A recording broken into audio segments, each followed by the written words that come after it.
好，接下來關心到的是美伊戰事，美軍又再度的偷襲了，而且是在談判中的時候，突然間又開炸了飛彈陣地。那麼伊朗怒批遭到背刺，會來做全面的大反攻。今天就這些議題，我們會一起的來做關心。好，本來呢，美伊雙方還在談判，沒有想到美軍突然間對伊朗的南部目標發動了新一波的攻擊。來自於伊朗的中央司令部證實哦，這一次所謂的防禦打擊，美國說這是防禦打擊啦，包括了哪一些目標？包括了伊朗南部的飛彈陣地，還有革命衛隊，針對了革命衛隊的水雷艇等等。美方當然說了，這是自衛的行動而已。我們停火的協議依然是有效的，但是呢，我們看到其實已經遭到了伊朗方面對於美國的高度不信任了。尤其這件事情已經不是美國第一次的突襲了，大家還記得嗎？當時在2月28號美伊的第一次談判的時候，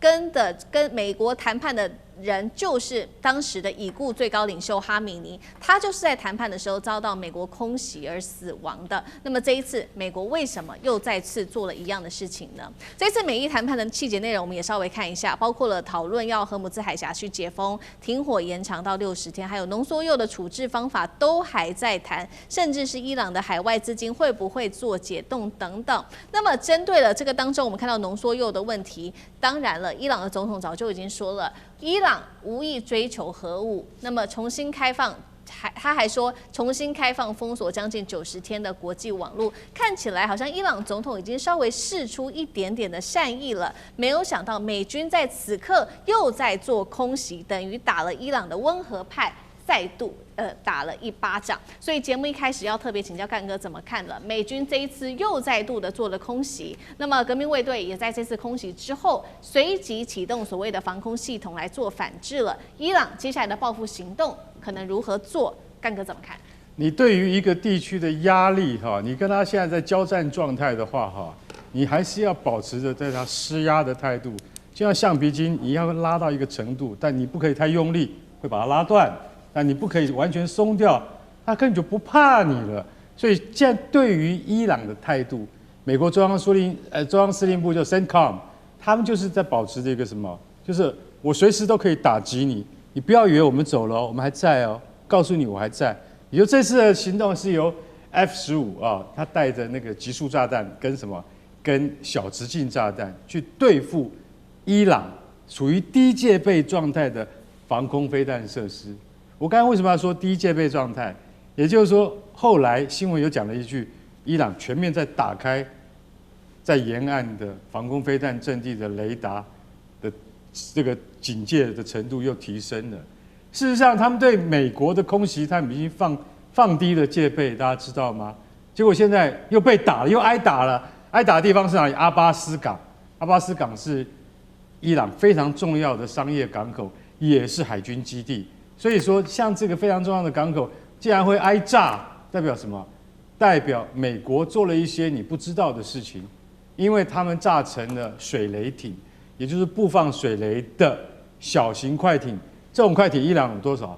有300艘，所以被炸了2艘，所以在這種情況底下，坦白講，他们是可被犧牲的一種軍事資源，是，但是他們攜帶的水雷，的影響會很大，所以美國在這個時候出手的原因是說，我摧毀了你的水雷艇，我摧毀你的防空飛彈陣地，是告訴你我還沒有走，你要差不多要對於我們的談判條件啊，把它當成一回事來辦。當然濃縮鈾是絕對不可以置之不理的。因此，在伊朗的和平派，也就是比較希望能夠用談判解決的，就是總統裴澤斯基安。裴澤斯基安已經講了，我們一定就是說，我們會這個對於這個我們這個濃縮鈾的事情呢，我們一定會說尋求大家的諒解啊。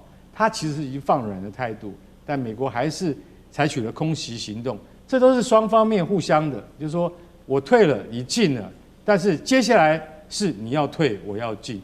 我覺得這個都是外交談判、外交辭令，所以這樣的空襲行動只是一種表態，沒有太大的實質上國防的意義。倒是說，如果重新開放了荷姆茲海峽這件事情，這能夠做到的話，代表伊朗的誠意的時候，我認為川普接下來你就再也沒有什麼理由，你再打，這樣就是你的不對了。是好，但是另外一個問題就是說，美國這次的空袭行動是在他們雙方談判時間去空襲的，所以被視為說，伊朗內部已經開始檢討說，你們過去對美國這麼的溫和是不是錯了？所以現在有一個問題是說，強硬派有沒有可能崛起，去接下來去長期來去解決跟美國之間的問題？但大使怎麼看？照伊朗的一貫政策的話，他应該要報復一下，因為他是等比報復嘛。對不对？你炸我的什麼這個什么这個水雷艇啊、飛彈陣地啊，那你應該打回去啊。那你也跟美國人講說停火照舊，可是我還是會打你這樣子。過去伊朗就這樣子啊，所以現在就要看伊朗的行動。所以伊朗不管溫和派、主戰派，我覺得現在就看他這個政府要不要採取行動，還是要不然你就退出談判桌嘛。現在不是兩邊都在桌子上談嗎？談得如火如荼，退出表示抗議，對，那還是被美國看準了，說伊朗反正已經不敢打了。我現在知道，老是叫他讓步不讓步，那我是老大，我就動手打他2拳，看他接不接受。其實道理就這麼簡單。你不聽話，那我告訴你，我還是會修理你。這樣。那我覺得伊朗的話，如果說真正是底氣很硬哈。然後怎麼講，個性很硬的話，那他就應該要不然就是反擊，要不然就是說不談了，停火也不停了。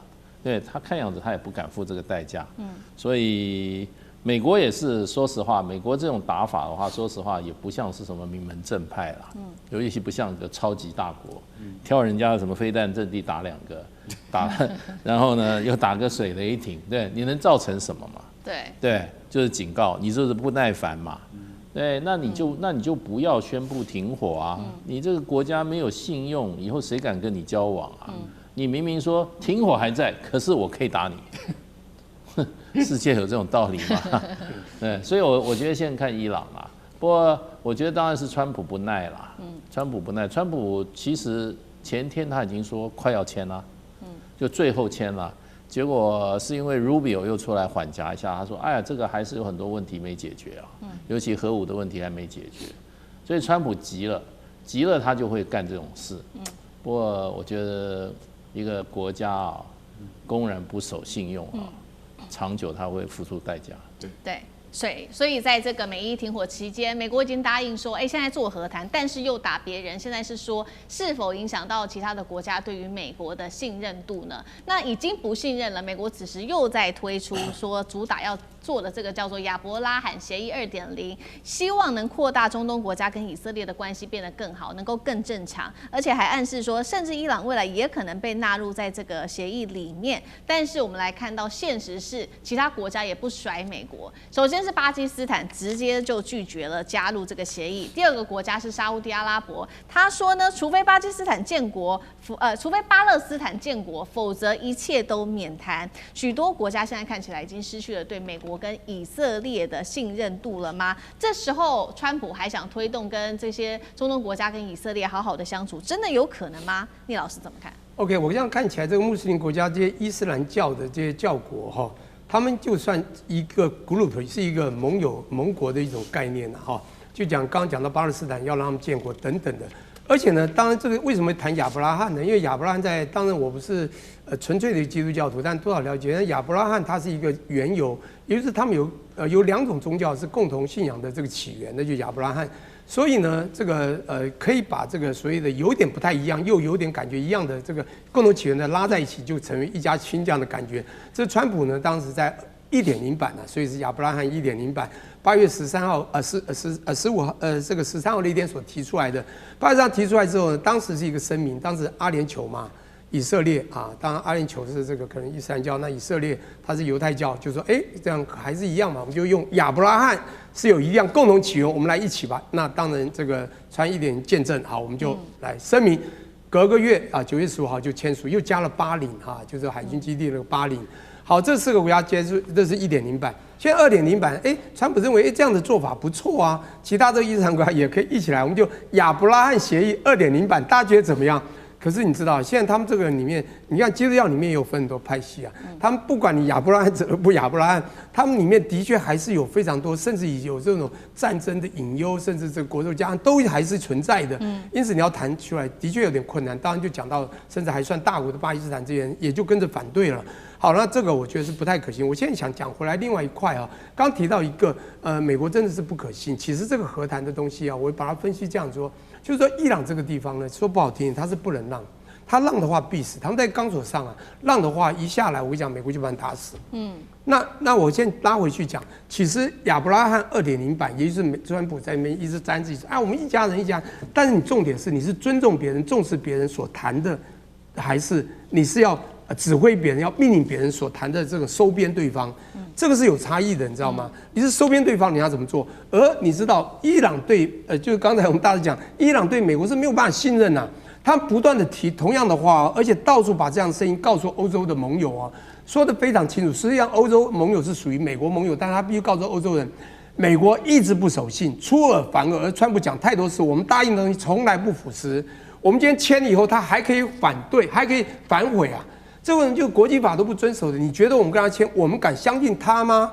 當然，主戰派一定是這樣想。溫和派的人，我就會想到我們以前中國歷史的一個近在史一個人叫汪精衛嘛，他覺得日本人可信啊，跟日本人好一點，大概就中國人就不會死了，大概就可以被救活了。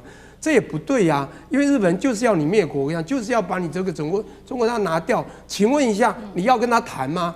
這就是他們談不攏的原因，他們完全不一樣。今天講不好聽，美國要的東西4個東西，他現在必須讓，因為美國打不起。從美國角度，他是不能不讓。講不好，他不讓必慘。美國是贏的，表面是面子是絕對是贏的，但是他不是，他是底子裡會是輸，因為他的消耗戰很可怕。他打到你知道，愛國者飛弹都被打掉一半，庫存2000多變1000多，還有他未來的後勤力是不夠。更重要，他要應對他未來在整個国際新治理的大格局上，還有另外一隻龍的威力是有多大？他現在这個能量被打掉以後，他如何去應對他的未來？他耗不起。